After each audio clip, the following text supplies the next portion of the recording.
సెట్‌కి చిరంజీవి గారు వచ్చినప్పుడు ఆ వైబ్రేషన్ ఎలా ఉంది? సార్ ఆయన వచ్చినప్పుడు బాస్ వస్తున్నారు ఈరోజు అని చెప్పారండి చరణ్ గారు. సార్ నిజం ఏంటంటే వచ్చారండి. ఆయన అంతా చూసారు. చరణ్ గారి కష్టం చూసారు. అంటే ఒక 1 ½ అవర్ కన్నా ఎక్కువ ఉండలేకపోయారు సార్ ఆయన. ఇంత కష్టం ఏంట్రా బాబు! ఇంత ఎండలో ఇది ఆ కుస్తీ పైల్వాన్ చరణ్ గారిని దమ్మని కింద పడేసేయడం. అయన్నీ చూసి చూసి కొంచెంసేపు ఉండి చేయండి ఏదో ఒకటి చేస్తున్నారు కదా! అని వెళ్ళిపోయారండి ఆయన. అది కానీ చిరంజీవి గారు ఇంకా ఇంకా ఎక్కువ కష్టపడి ఉంటారు కదా!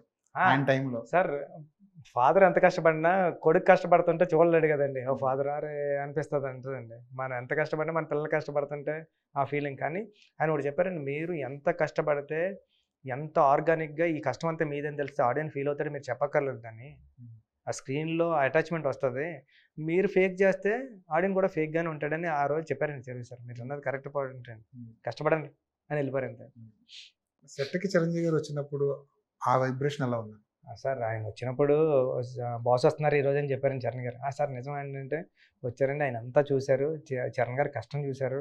అంటే ఒక 1 ½ అవర్ కన్నా ఎక్కువ ఉండలేకపోయారు సార్ ఆయన. ఇంత కష్టం ఏంట్రా బాబు! ఇంత ఎండలో ఇది ఆ కుస్తీ పైల్వాన్ చరణ్ గారిని దమ్మని కింద పడేసేయడం.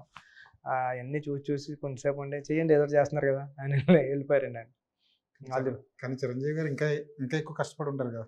ఆ! ఆయన టైంలో. సార్ ఫాదర్ ఎంత కష్టపడినా కొడుకు కష్టపడుతుంటే చూడలేడు కదండీ! ఓ ఫాదర్ అరే! అనిపిస్తది అంతదండి. మనం ఎంత కష్టపడినా మన పిల్లలు కష్టపడుతుంటే ఆ ఫీలింగ్. కానీ ఆయన ఒకటి చెప్పారండి. మీరు ఎంత కష్టపడితే ఎంత ఆర్గానిక్‌గా ఈ కష్టం అంతా మీదని తెలిస్తే ఆడియన్స్ ఫీల్ అవుతాడో మీరు చెప్పక్కర్లేదు దాన్ని. ఆ స్క్రీన్‌లో అటాచ్‌మెంట్ వస్తది. మీరు ఫేక్ చేస్తే ఆడియన్స్ కూడా ఫేక్‌గానే ఉంటాడని ఆ రోజు చెప్పారండి చిరంజీవి సార్. మీరు అన్నది కరెక్ట్ పాయింట్ అండి. కష్టపడండి అని వెళ్ళిపోయారు అంతే.